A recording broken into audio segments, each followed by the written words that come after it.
साथियों, मोदी को आपसे वोट लेकर अपने परिवार के लोगों के लिए कुर्सी और अपने परिवार के लोगों के लिए बैंक बैलेंस की व्यवस्था नहीं करनी है।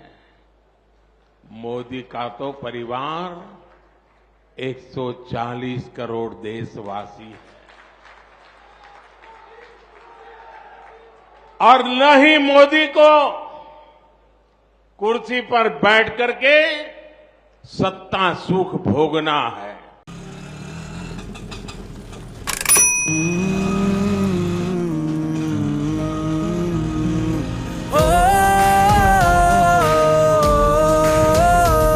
मेरे दिल के घर में वो रहता, मेरी फिक्र हमेशा करता है। दुख दर्द मेरा समझे वो, मेरी खुशी में शामिल रहता है। वो नहीं अकेला खड़ा यहाँ, मैं उसका संसार हूँ।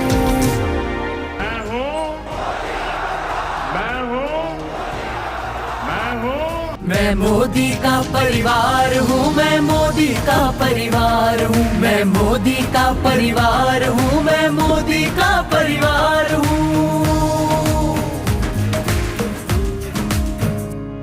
कांधे पे रख के हाथ मेरे मुझको वो समझाता है। वो देता हर पल साथ मेरा, मेरा हौसला बढ़ाता है। परवाह उसे है मेरी, मैं उसका पहरेदार हूँ। मैं मोदी का परिवार हूँ, मैं मोदी का परिवार हूँ, मैं मोदी का परिवार हूँ, मैं मोदी का परिवार हूँ।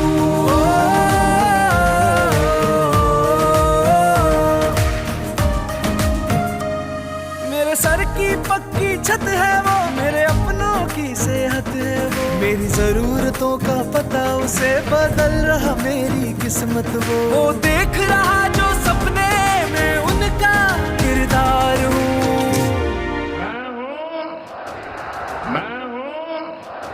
मैं मोदी का परिवार हूँ, मैं मोदी का परिवार हूँ, मैं मोदी का परिवार हूँ, मैं मोदी का परिवार हूँ।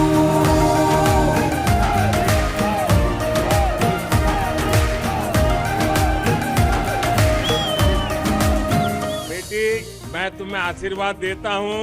मैं जरूर तुझे चिट्ठी लिखूंगा। देश की हर माँ को उसने अपनी माँ माना, देश की हर बेटी को उसने अपना सा जाना। मैं चला बनाने उसकी फिर से अब सरकार हूँ। मैं नरेंद्र दामोदर दास मोदी, मैं मोदी का परिवार हूँ, मैं मोदी का परिवार हूँ, मैं मोदी का परिवार हूँ, मैं मोदी का परिवार हूँ। मैं मोदी दा परिवार हूँ, मोदी नु परिवार छु। मोडियन कुटुंबम आमी मोदी परिवार, मी मोदींचा परिवार आहे, नन्नदु मोदी परिवार. మోదీ గారి కుటుంబం నేను, జ్ఞానం మోదీయుడే కుటుంబమాने. मैं मोदी परियाला, मोदी यांका परिवार. मैं मोदी का परिवार हूँ, मैं मोदी का परिवार हूँ, मैं मोदी का परिवार। नागर कुर्नूल का ये जन सैलाब, आपका ये स्नेह, ये बता रहा है कि तेलंगाना भी यही ऐलान कर रहा है, अब की बार और साथियों, कल इसकी एक प्रचंड झलक मैंने मलकाजगिरी में भी देखी है। वहां जिस तरह लोग सड़कों पर उतरकर भाजपा का समर्थन कर रहे थे, हम सब भाजपा वालों को आशीर्वाद दे रहे थे और अबाल वृद्ध सब बच्चे हो, बूढ़े हो, महिलाएं हो, मैं सच बताता हूं, कल शाम का वो नजारा अद्भुत था। और साथियों, अभी जो तेलंगाना के विधानसभा चुनाव हुए और उस समय भी मैं यहां आया था और उस समय मैंने देखा था कि जनता के दिल में, जनता के दिमाग में बीआरएस के खिलाफ इतना भयंकर गुस्सा था, इतना गुस्सा था, और उसका नतीजा भी हमने देखा, बीआरएस का क्या हाल हुआ। और कल मैंने देखा और आज यहां भी देख रहा हूं, तेलंगाना के लोगों ने मोदी को फिर से वापस लेने का फैसला सुना दिया है। तेलंगाना भी कह रहा है, तीसरी बार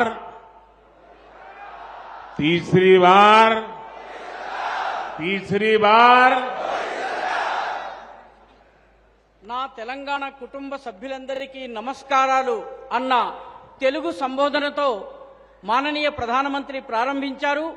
నేడు దేశంలో 2024 లోకసభ ఎన్నికల యొక్క రణశంఖం మోగబోతోందని టీవీ ఛానళ్లు ఇప్పుడే చెప్పాయి. ఇప్పుడు మరి కొంచెం సేపటి తరువాత ఎన్నికల తేదీలను కూడా ప్రకటించబోతున్నారని తెలియవచ్చింది. అయితే తేదీలను లాంఛనంగా ప్రకటించడానికి ముందే దేశ ప్రజలు ఫలితాలను ప్రకటించేశారు. ఆ ఫలితాలేమిటంటే, అబ్ కీ బార్ 400 పార్, ఈసారి 400 దాటబోతున్నామన్నటువంటి ప్రకటనను ప్రజలిచ్చేశారు. నాగర్ కర్నూల్లో ఇక్కడ వచ్చినటువంటి ఈ జన సునామీని చూసి మీ స్నేహము నాకు తెలియజేస్తోంది. తెలంగాణ కూడా ఇదే ప్రకటన చేయబోతోంది. అబ్ కీ బార్ 400 పార్. నా మిత్రులారా, దీనికి సంబంధించిన ఒక అద్భుత దృశ్యాన్ని నిన్న సాయంత్రం నేను మల్కాజ్గిరిలో చూశాను. అక్కడ ప్రజలు రోడ్ల మీదకు వచ్చారు, రహదారుల మీదకు వచ్చారు, కూడళ్ల మీదకు వచ్చారు. బీజేపీని ఆశీర్వదించేందుకు అద్భుతమైనటువంటి దృశ్యాన్ని చూపించారు. బాలలు, వృద్ధులు, పిల్లలు, తల్లులు అందరూ రోడ్ల మీదకు వచ్చారు. వాళ్ళందరూ కూడాను ఈ భారతీయ జనతా పార్టీ పట్ల తమ మద్దతును ప్రకటించారు. ఇది నేను కళ్ళారా చూశాను. ఇక ఇటీవలే తెలంగాణ విధానసభ ఎన్నికలు జరిగినాయి. అందులో ఈ ప్రజల యొక్క గుండెల్లో, హృదయాల్లో, మనస్సుల్లో టీఆర్ఎస్ పట్ల, బీఆర్ఎస్ పట్ల ఉన్నటువంటి కోపాన్ని నేను చూడగలిగాను. నేను కూడా చూశాను. నిన్న కూడాను అదే చూడగలిగాను. నేను ఇక్కడ కూడా అదే చూస్తున్నాను. తెలంగాణలో ఉన్నటువంటి ప్రజలు నిర్ణయించుకున్నారు, మోదీని మరొక్కసారి విజయం దిశగా తీసుకుని వెళ్లాలని చెప్పి నిర్ణయం తీసుకున్నారు. తెలంగాణ కూడా చెబుతోంది, తీసరీ బార్ మోదీ సర్కార్ అని చెబుతోంది. आप इतना बढ़िया ट्रांसलेशन करते हैं, अगर 10 दिन आप मेरे साथ रहे तो मुझे तेलुगु आ जाएगा.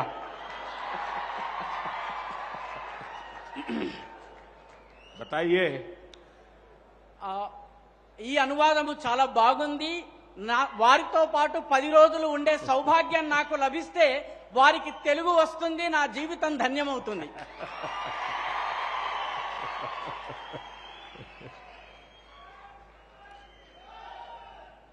साथियों,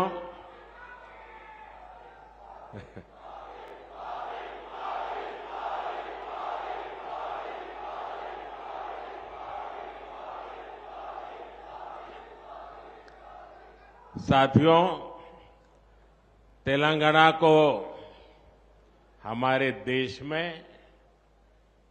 गेटवे ऑफ साउथ कहा जाता है। पिछले 10 वर्षों में तेलंगाना का विकास ये एनडीए की, मोदी की प्राथमिकता रहा है।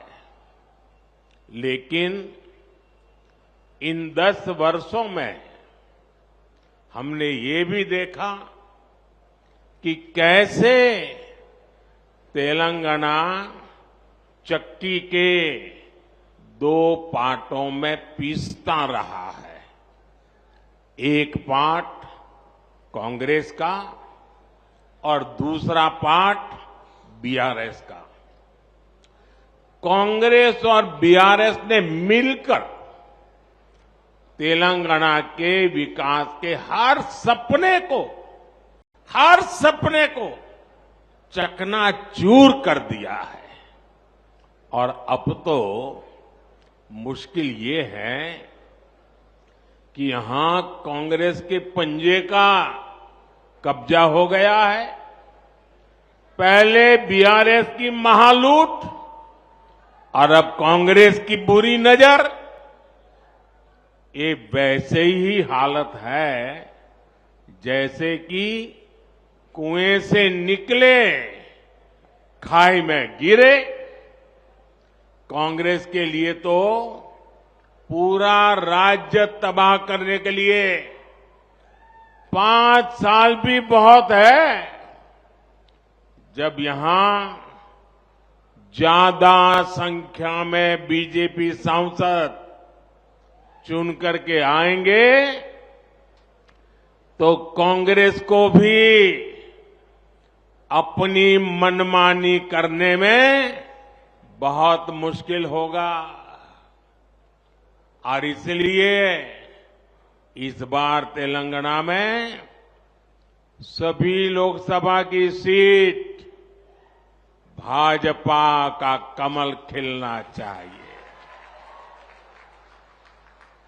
और आपको एक बात और भी याद रखनी है, तेलंगाना के लोगों की बात सीधी मुझ तक दिल्ली में पहुंचे, इसके लिए मुझे यहां सभी सांसद जीत करके आए तो बहुत बड़ी मदद मिल जाएगी, ताकि मैं आपकी अच्छी सेवा कर सकूं। जब यहां बीजेपी के सांसद होंगे तो आपकी तकलीफ, आपकी आशा आकांक्षा ज्यादा तेजी से मुझ तक पहुंच पाएगी। और मैं आपको विश्वास दिलाता हूं कि आपकी हर अपेक्षा पूरी करने के लिए मैं दिन रात एक कर दूंगा। మిత్రులారా, తెలంగాణను దక్షిణ భారతదేశపు ముఖద్వారము అని చెప్తారు. గత 10 సంవత్సరాలలో తెలంగాణ అభివృద్ధికే ఎన్డీఏ ప్రభుత్వము పెద్దపీట వేసింది, ప్రాథమికతను ఇచ్చింది. కానీ గత 10 ఏళ్లలో మనం చూశాము, తెలంగాణ విసురురాయి యొక్క 2 రాళ్ల మధ్య ఇరుక్కుపోయి ఇబ్బంది పడింది. ఒక రాయి విసురురాయి యొక్క ఒక రాయి కాంగ్రెస్ పార్టీ, రెండవ రాయి బీఆర్ఎస్. కాంగ్రెస్ బీఆర్ఎస్ ఈ రెండూ కలిసి తెలంగాణ అభివృద్ధికి సంబంధించిన ప్రతి కలను పొడి పొడి చేసేశారు, సర్వనాశనం చేసేశారు. ఇప్పుడు సమస్య ఏంటంటే కాంగ్రెస్ యొక్క దుష్ట పిడికిలి చేతిలోకి ఈ రాష్ట్రం వెళ్ళింది. అప్పుడు బీఆర్ఎస్ మహా లూటీకి పాల్పడింది. ఇప్పుడు కాంగ్రెస్ యొక్క దుష్ట దృష్టి మన మీద, చెడు దృష్టి మన మీద పడింది. ఇప్పుడు మన పరిస్థితి గొయ్యిలో నుంచి బయటకొస్తే నుయ్యిలోకి వెళ్ళాము, పొయ్యిలో నుంచి బయటకొస్తే పెనంలోకి వెళ్ళాము. కాంగ్రెస్ ఈ రాష్ట్రాన్ని మొత్తము సర్వనాశనం చేయడానికి 5 సంవత్సరాలు కూడా పట్టదు. కాబట్టి ఇక్కడ అత్యధిక సంఖ్యలో భారతీయ జనతా పార్టీకి చెందిన ఎంపీలను గెలిపించాలి. అప్పుడు కాంగ్రెస్ పార్టీ యొక్క ఇష్టారాజ్యం చేయడానికి వీలుండదు. అన్ని చోట్ల కూడా కమలము గనక వికసించినట్లయితే మనము కాంగ్రెస్ పార్టీ యొక్క ఆట సాగకుండా ఉంటుంది. మరొక్క విషయాన్ని మనము గుర్తుంచుకోవాలి. తెలంగాణలో ఉన్నటువంటి ప్రజల యొక్క మాట నాకు నేరుగా ఢిల్లీలో ఉన్న నాకు చేరాలన్నట్టయితే ఇక్కడ అన్ని సీట్లలోనూ భారతీయ జనతా పార్టీకి చెందినటువంటి ఎంపీలు విజయం సాధించాలి. భారతీయ జనతా పార్టీ యొక్క ఎంపీలు గనక ఉన్నట్లయితే మీ కష్టాలు, కన్నీళ్లు, మీ ఆశలు, మీ ఆకాంక్షలు వీలైనంత వేగంగా నా దగ్గరికి వస్తాయి. నేను మీ కోసము పగలు రాత్రి ఒకటి చేసి పని చేస్తానని చెప్పి ఈ సందర్భంగా వాగ్దానం చేస్తున్నాను.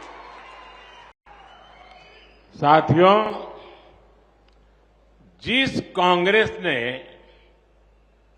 7 दशकों में 7 डेकेड देश को झूठ और लूट के सिवा कुछ नहीं दिया, वो तेलंगाना का विकास कभी भी नहीं कर सकती। आप मुझे बताइए, कांग्रेस ने दशकों तक देश में गरीबी हटाओ का नारा दिया, लेकिन गरीब के जीवन में कोई बदलाव आया क्या? कांग्रेस ने एससी, एसटी, ओबीसी को वोट बैंक के तौर पर इस्तेमाल किया, लेकिन इस समाज के हालात सुधरे क्या? बदलाव तब आया जब देश ने मोदी को पूर्ण बहुमत का आशीर्वाद दिया और मोदी को आपकी सेवा करने का मौका दिया, क्योंकि बदलाव की एक ही गारंटी है, मोदी की गारंटी। लेकिन पिछले 10 वर्षों में पहली बार गरीब परिवारों के बैंक अकाउंट खुले, पहली बार करोड़ों गरीबों को पक्के मकान का सुख मिला, पहली बार गरीब को टॉयलेट, नल से जल, बिजली का कनेक्शन, मुफ्त वैक्सीनेशन, ऐसी अनेक सुविधाएं गरीब के घर तक पहुंची। पहली बार लाखों गांवों ने रात में बिजली का उजाला देखा। इसी बदलाव का परिणाम है कि पिछले 10 वर्षों में पहली बार 25 करोड़ लोग गरीबी से बाहर आए हैं। ऐसा ही तेज बदलाव हम सबको मिलकर तेलंगाना में भी लाना है। మిత్రులారా, కాంగ్రెస్ 7 దశాబ్దాలుగా ఈ దేశంలో झूठ और लूट, మోసము, దోపిడీ ఈ రెండిటి తప్ప మూడవ పని చేయలేదు. కాబట్టి ఆ పార్టీ తెలంగాణను అభివృద్ధి చేయలేదు. మీరు నాకు చెప్పండి, కాంగ్రెస్ దశాబ్దాల కొద్దీ గరీబీ హటావో పేదరికాన్ని నిర్మూలిస్తామని చెప్పింది, కానీ పేదల జీవన ప్రమాణాలు మెరుగుపడ్డాయా? కాంగ్రెస్ ఎస్సీ, ఎస్టీ, ఓబీసీలను ఓటు బ్యాంకుగా చూపించి ఉపయోగించుకుంది, కానీ వారి జీవితాలు మెరుగుపడ్డాయా?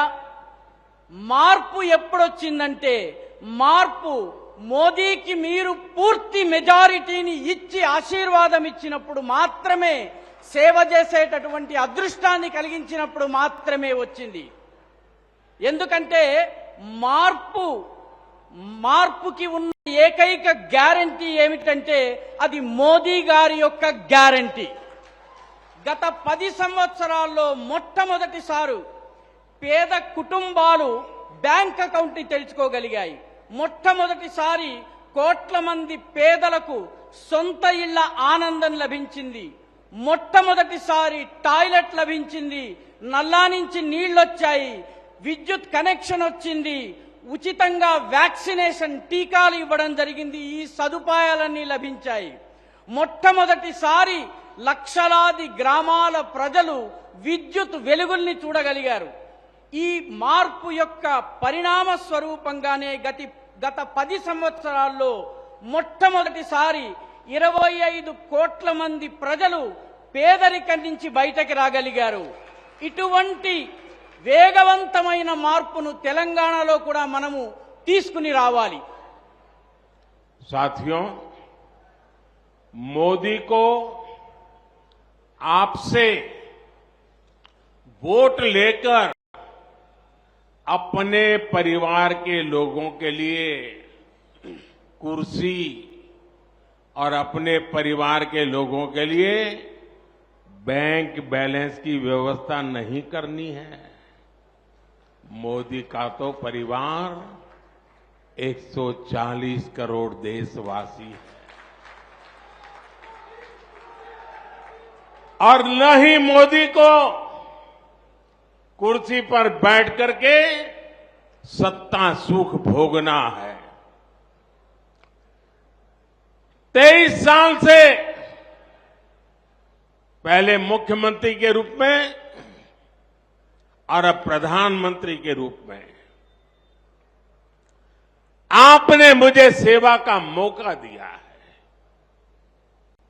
मैंने एक दिन भी मेरे लिए कभी उपयोग नहीं किया है।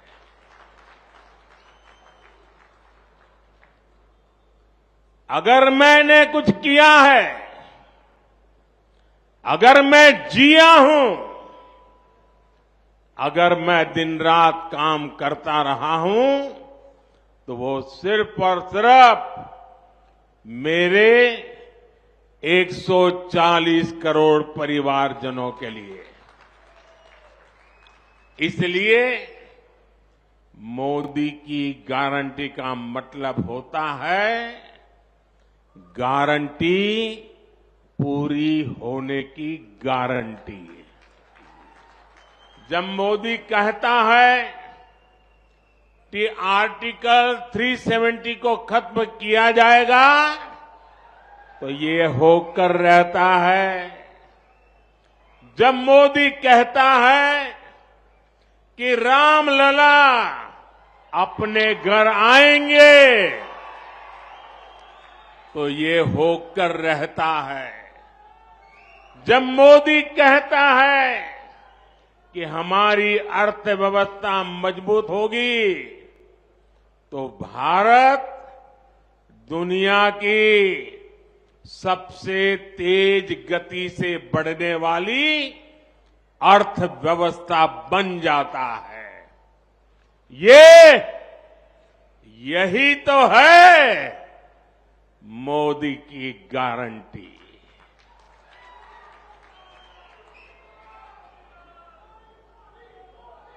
మోదీ మీ దగ్గర నుంచి ఓటు తీసుకున్న తరువాత అది తన కుర్చీ కోసమో తన కుటుంబ సభ్యుల కోసమో బ్యాంక్ బ్యాలెన్స్ కోసమో ఉపయోగించేందుకు కాదు, అది తన యొక్క దేశవాసుల కోసం. ఎందుకంటే ఆయన కుటుంబము 140 కోట్ల మంది భారతీయులు. ఆయన కుర్చీని, గద్దెను అధికార సుఖం కోసమో ఆయన ఉపయోగించుకోలేదు. గత 23 సంవత్సరాలుగా ఆయన ముందు ముఖ్యమంత్రిగా, తరువాత ప్రధానమంత్రిగా మీ సేవలోనే గడిపారు. ఒక్కరోజు కూడా తన కోసం ఉపయోగించుకోలేదు. బ్రతికినటువంటి ప్రతిరోజు రాత్రి పగలు 140 కోట్ల మంది భారతవాసుల తన కుటుంబం కోసమే ఆయన పనిచేశారు. అందుకే మోదీ ఇచ్చే గ్యారంటీ అంటే గ్యారంటీ పూర్తిగా అమలయ్యేటటువంటి గ్యారంటీ. అందుకే మోదీ గనక ఆర్టికల్ 370 తొలగిస్తామని చెప్పినట్టయితే అది తొలగిపోతుంది. మోదీ గనక రామ్ లలా తన భవ్య దివ్య మందిరంలో స్వగృహంలో ప్రవేశిస్తాడని చెబితే అది అయి తీరుతుంది. మోదీ ఈ ఆర్థిక వ్యవస్థ బలోపేతమవుతుందని చెబితే భారత్ ప్రపంచంలోనే అన్నిటికన్నా వేగవంతంగా అభివృద్ధి చెందేటటువంటి ఆర్థిక వ్యవస్థగా మారుతుంది. ఇదే మోదీ యొక్క గ్యారంటీ. साथियों, हमारी सरकार की योजनाओं का लाभ तेलंगाना के जन जन तक पहुंचे, इसके लिए हमने दिन रात काम किया है. हमने तेलंगाना के गरीबों के लिए 1 करोड़ बैंक अकाउंट खोले हैं. ये मैं पूरे देश की बात नहीं बता रहा हूं, ये मैं हमारे तेलंगाना की बात बता रहा हूं. तेलंगाना के 1,50,00,000 से ज्यादा लोगों का बीमा किया गया है और वो भी सिर्फ 20 रुपये सालाना के प्रीमियम पर, यानी एक चाय की कीमत से भी कम. तेलंगाना के 67 लाख से ज्यादा छोटे उद्यमियों को मुद्रा लोन का लाभ मिला है.